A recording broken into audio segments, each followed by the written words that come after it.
It shouldn't come as a surprise that so many baddies walk away with a W in the horror genre that this is actually the third list that we've done on the subject. Horror is, after all, built on scaring people, and what's more horrifying than the idea of a very bad person committing heinous acts and then getting away with them? Well, with that in mind, I'm Josh from WhatCulture.com, and these are 10 more horror movie villains who actually won. Number 10, Louis Cypher, Angel Heart.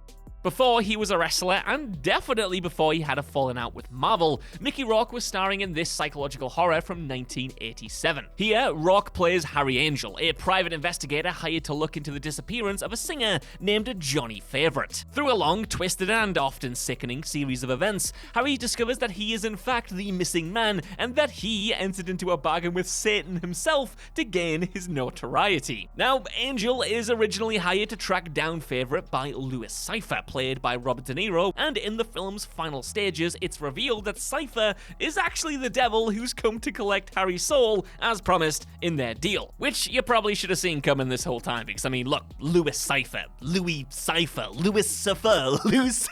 do you get it? Oh, it must have been so much fun being a writer in the 80s and 90s. Anyway, the film ends with Harry descending in an elevator all the way down to hell. Cypher got what he wanted, despite the detective's best efforts to avoid him, and he got to inflict a little bit of extra mental torture on the poor bloke as a bonus. So, all in all, a good day to be the devil. Number 9, Lord Summerisle, the Wicker Man. And no, we're not talking about the Nick Cage version here. There shall be no mention of bees in this entry. End of. Now, the original and still excellent 1973 version of The Wicker Man sees a strictly religious policeman, Neil Howie, travel to a remote Scottish island to investigate a missing girl. When he arrives, he finds that the inhabitants have converted to a form of paganism that involves making human sacrifices in return for a bountiful harvest. Heading up the new religion is a Lord Summerisle, played by the tremendously demented Christopher Lee. His family were the first to introduce paganism to the island, and Howie suspects that he is the one responsible for kidnapping the girl. However, it's later revealed that the young woman was never the intended sacrifice at all, but rather Howie was. Despite the cops' pleas that killing him won't save their crops, the villagers just do it anyway, burning him alive in a giant Wicker Man statue. Now, you could argue that Summerisle didn't really win in the grand scheme of things because the crops will fail the next year and he himself will be sacrificed, but let's just focus on the events that transpired within the film and be happy about it. Damn it, I was so close! Number 8, Peter and Paul, Funny Games. Funny Games is funny, but not funny haha. Not funny like a clown, like it doesn't amuse you, it's funny disturbing.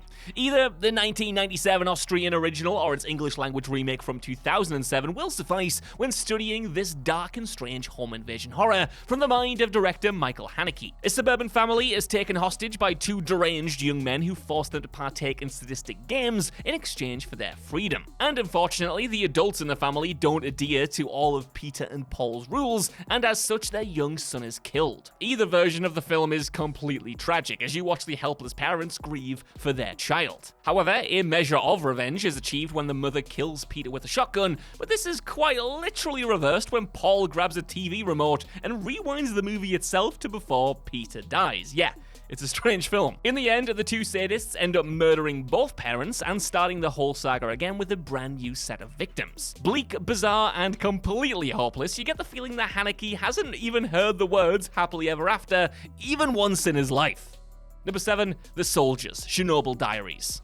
Dark tourism is a very real phenomenon where people take pleasure in traveling to locations often associated with famous tragedies. But this idea is skewered in the 2012 horror Chernobyl Diaries. Here, a group of American travelers sneak past some soldiers guarding the abandoned nuclear facility that is now synonymous with the infamous 1986 disaster. Once inside, the clueless thrill seekers discover more than just the ruins of the plant though, as the entire area has been overrun with bloodthirsty mutants, and their little jaunt has now become a fight for survival. Only one of the Americans, Amanda, lives through the mutant attack and subsequently wakes up in hospital, where she's told by the doctors that the creatures that killed her friends are actually former patients at that facility. Amanda thinks she's gotten away with it until more soldiers arrive and say that she knows too much, and as such, she's then fed to the mutants, ensuring that the military secret, well, remains a secret. Number 6, Charlie the Gallows. The gallows kicks off with a student accidentally hanging themselves during a high school play. And 20 years after this event, the same school decides to put on a new version of the same play. Like, yeah, that's a good idea, guys. Don't see anything that could go wrong with that. Well, when a group of kids later sneak into the set after school, they're haunted by the spirit of Charlie, the kid who originally got hanged. Dressed as the Hangman, a character from the play, Charlie hunts down the trespassing teens until only Reese and CYPHRE are left. Reese, as it turns out, is the son of the actor who Charlie was understudying for the night that he died, so not only is he a ghost, but he's a ghost with a grudge. The two survivors attempt to act out the tragic scene again in order to satisfy Charlie, but whilst Reese is hanged to death, CYPHRE manages to escape. Why? Well, because it turns out that she's the daughter of Charlie and his girlfriend, and she's in on the whole thing. So, the movie ends with all the kids dead, father and daughter reunited, and Charlie has his revenge. So yeah, it's a happy ending then for the murderous ghost family. Number 5, Laura Barnes' Unfriended.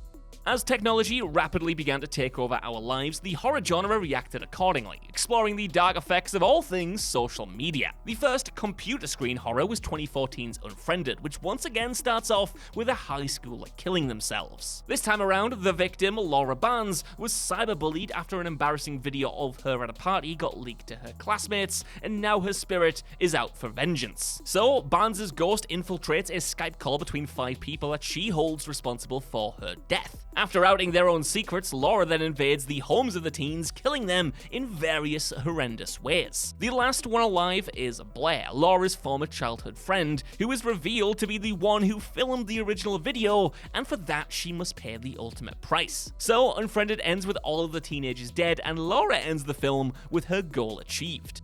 Number 4, The Hoodies' Eden Lake.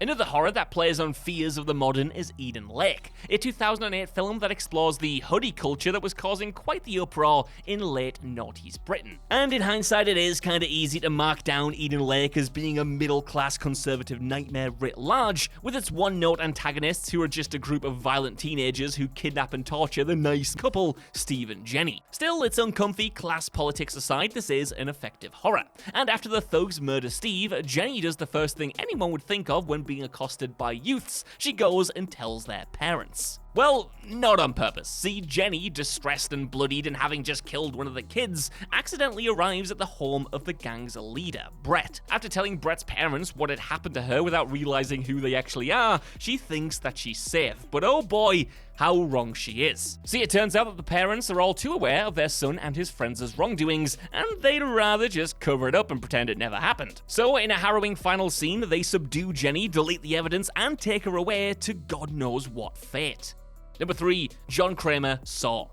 Tobin Bell had it pretty easy in the first Saw film, didn't he?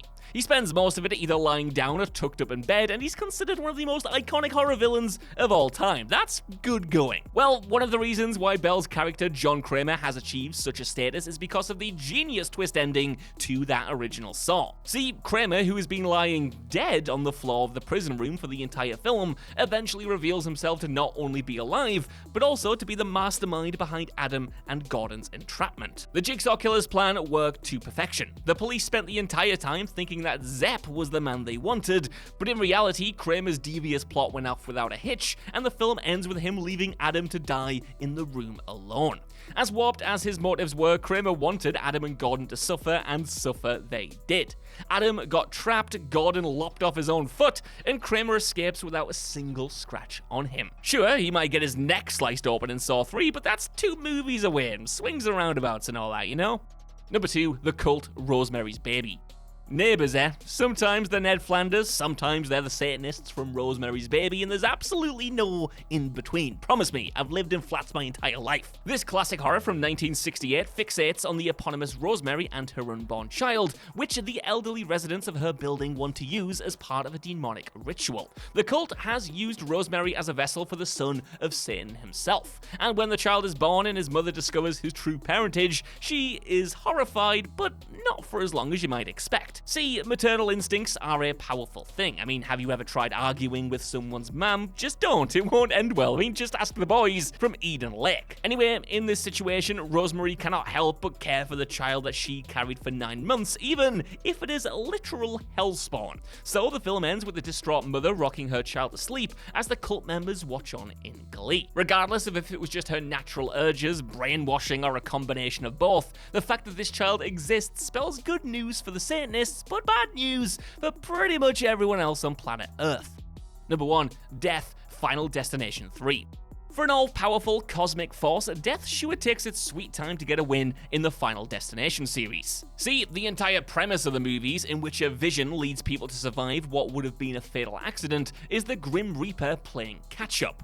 It stalks those who have cheated it, finishing them off in increasingly gruesome ways. However, neither of the first 2 movies ends with all of the survivors dead. That was saved until movie 3. After surviving a plethora of attempts to claim their lives, survivors Wendy, Julie, and Kevin all reunite on a subway train at the end of the 3rd movie. Unfortunately, this is not a welcome sight for Wendy, who realizes that Death finally has them all in the same place. The film ends then with the train about to crash, leaving the characters' fates unknown. However, producer Craig Perry himself has stated that he thinks they all died, and let's face it would be pretty hard for Death to miss in this situation. So, that's our list. I want to know what you guys think down in the comments below. What do you think about these villain W's, and are there any better ones I missed off here? Let me know, and while you're down there, if you could, please give us a like, share, subscribe, and head over to whatculture.com for more lists and news like this every single day. Even if you don't, though, I've been Josh, thanks so much for watching, and I'll see you soon.